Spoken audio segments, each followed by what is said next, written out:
A Bíblia à luz de nossa redenção. Curso Bíblico Básico, de E.W. Kenyon. Lição número 7. A Encarnação Prometida. Em nossas lições anteriores, vimos a entrada da morte espiritual na vida do homem. Estudando os problemas que Deus Pai enfrentou para providenciar ao homem a redenção da morte espiritual, vimos que a necessidade do homem por um Redentor exigia a união da divindade e humanidade em um só indivíduo. A necessidade do homem por justiça, vida eterna e um mediador somente poderia ser suprida pela encarnação do Filho de Deus. A encarnação da divindade com a humanidade providenciará um substituto proveniente da divindade e da humanidade unidas em tais bases onde o encarnado possa se colocar como mediador do homem. Sendo igual a Deus por um lado e unido ao homem por outro, ele será capaz de reunir os dois. Além do mais, sendo a divindade e a humanidade unidas, ele será capaz de assumir a responsabilidade da traição humana e cumprir as exigências da justiça e, por meio disso, tapar o abismo entre Deus e o homem. A primeira promessa de Deus relativa à encarnação. Quando o homem cometeu o crime de alta traição, ele morreu espiritualmente.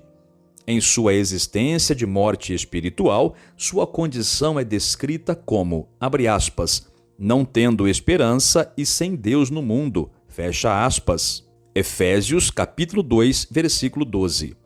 Imediatamente o amor de Deus começou a operar em favor do homem.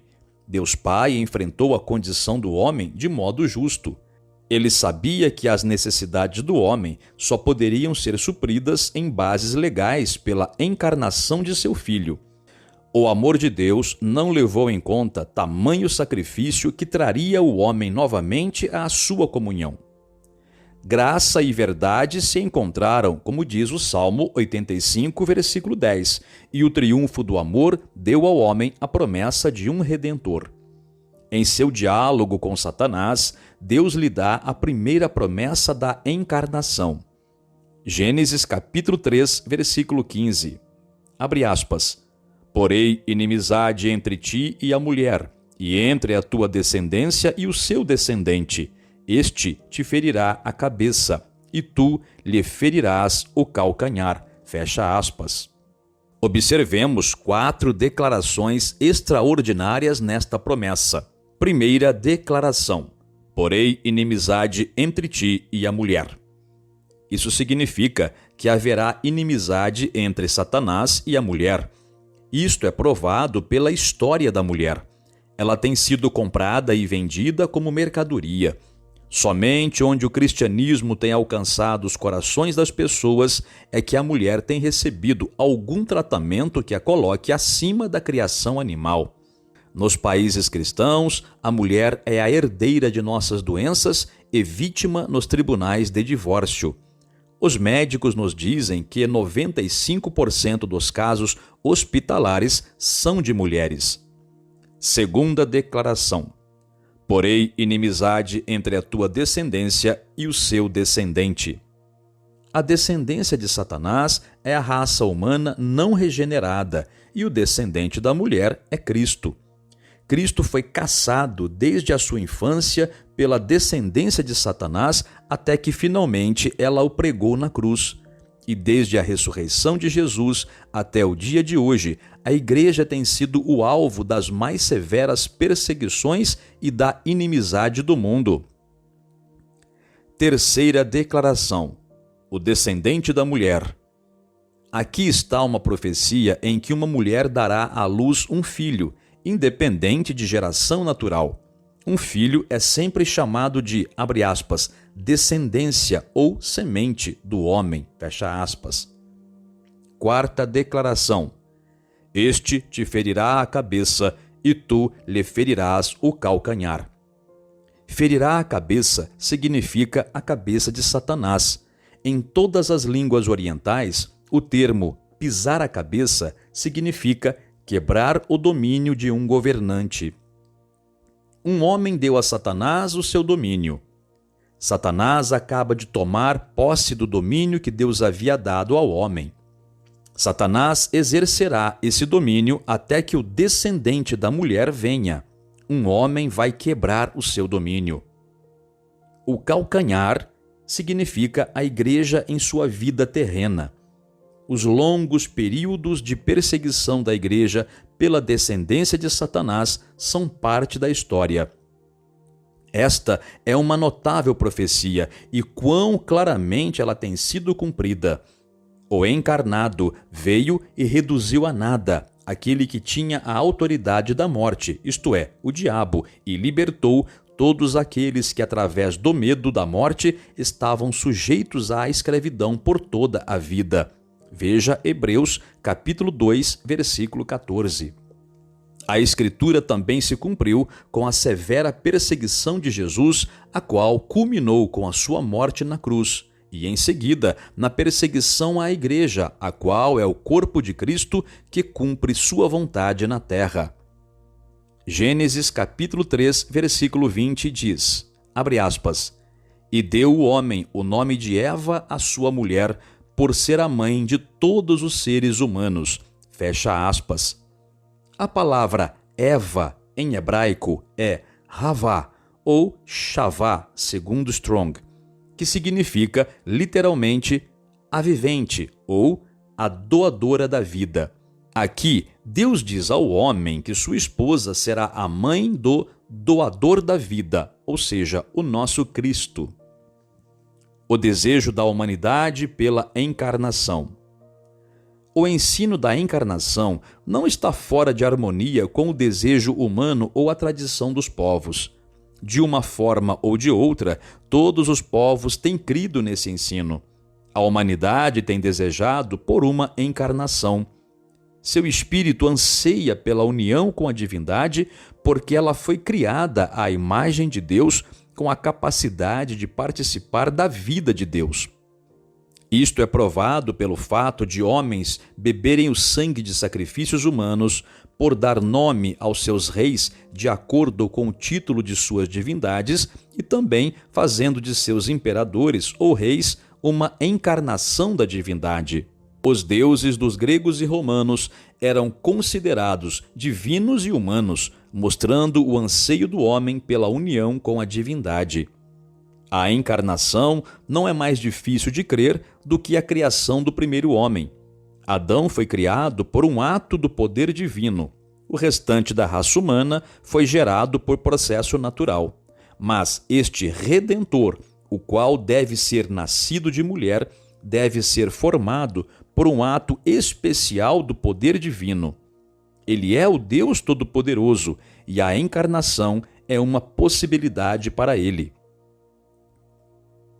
Tentativas de Satanás para impedir o plano de Deus. Não sabemos até que ponto Satanás compreendeu o plano de Deus para a redenção do homem que foi dado no Redentor prometido. Sabemos que Satanás não entendeu o plano completamente ou ele não teria crucificado a Cristo. Veja, primeira carta aos Coríntios, capítulo 2, versículo 8. Satanás pensou que a crucificação seria a destruição da vida de Cristo, não sabendo que era o meio para a redenção do homem. Todavia, Satanás deve ter percebido o fato de que um Redentor estava vindo através da humanidade, o qual quebraria seu domínio sobre o homem. Ele, portanto, procura destruir o plano de Deus Pai. A ação de Satanás para impedir o propósito de Deus segue duas linhas. Ele procura, primeiro, destruir o conhecimento de Deus na terra e, segundo, destruir uma linhagem justa na humanidade. Através desses meios, Satanás tornará impossível para o Redentor vir através da humanidade. Ele deseja separar o homem de toda a comunhão com Deus. A primeira tentativa de Satanás de alcançar o seu propósito foi no assassinato de Abel por Caim. Veja Gênesis, capítulo 4, versículos 1 ao 15. Abel obteve o testemunho de que era justo por oferecer um sacrifício em fé, de acordo com a revelação que Deus lhe havia dado. Gênesis capítulo 4, versículo 4 diz, abre aspas, Abel, por sua vez, trouxe das primícias do seu rebanho e da gordura deste. Agradou-se o Senhor de Abel e de sua oferta. Fecha aspas. Hebreus capítulo 11, versículo 4 diz, abre aspas, pela fé, Abel ofereceu a Deus mais excelente sacrifício do que Caim, pelo qual obteve testemunho de ser justo, tendo a aprovação de Deus quanto às suas ofertas. Por meio dela, também mesmo depois de morto, ainda fala. Fecha aspas. Satanás sabia somente que de Abel viria o Redentor do homem, por isso ele destruiu sua vida. Ao fazer isso, ele destruiu a linhagem justa então existente. Gênesis capítulo 4, versículo 25. Sete nasceu de Adão e Eva. Eva parece ter percebido que a linhagem justa havia sido destruída e que Sete havia nascido para preencher o lugar de Abel. Eva deu-lhe o nome de Sete, que significa substituto, e disse, abre aspas, Deus me concedeu outro descendente em lugar de Abel, que Caim matou. Fecha aspas. O descendente da mulher. Conforme as gerações passam, a morte espiritual opera dentro da vida do homem, fazendo-o viver alienado de Deus com a sua mente obscurecida. Veja Efésios capítulo 4, versículos 17 e 18. Satanás está tentando tornar a semente da mulher tão completamente alienada de Deus, de modo que ele nunca seja capaz de enviar um Redentor através da humanidade. A única promessa até então dada em referência à encarnação havia sido muito geral. Por isso, a severa guerra de Satanás contra a descendência da mulher é geral. Mais tarde, Deus torna a promessa do Redentor mais específica e clara. E, à medida que formos estudando, veremos uma ação específica de Satanás para a destruição da linhagem justa designada por Deus. Gênesis capítulo 3, versículo 15. O encarnado é chamado de o descendente da mulher, em termo geral. Gênesis capítulo 12, versículo 3 e 7. A promessa se torna mais específica e o encarnado é especificado como sendo a descendência de Abraão. Salmos 89, versículos 3 ao 4. O encarnado é denominado a semente de Davi. Ele virá da família de Davi. Uma família é selecionada. E Isaías capítulo 7, versículo 14, torna a promessa ainda mais específica quando diz, abre aspas, eis que a virgem conceberá e dará à luz um filho, e lhe chamará Emanuel. Fecha aspas. Deus diz à virgem, como se ele a tivesse escolhido. Um indivíduo é escolhido. À medida que estudarmos a história de Israel, veremos os esforços de Satanás dirigidos contra a descendência de Abraão e então a descendência de Davi, e seu ódio feroz e perseguição a Jesus Cristo, nascido da Virgem. Gênesis capítulo 5. Gênesis capítulo 5 nos dá a genealogia de Noé. Enquanto Satanás opera para destruir uma linhagem justa, Deus está preservando a linhagem pela qual o Redentor virá. Ele está operando com vistas à encarnação. É bom que você leia os capítulos 4 e 5 de Gênesis para que duas coisas possam ser observadas. Primeira, após Caim ter assassinado seu irmão, sua descendência é registrada apenas um pouco mais e termina em Lameque, também um assassino. Veja Gênesis capítulo 4, versículos 18 ao 23.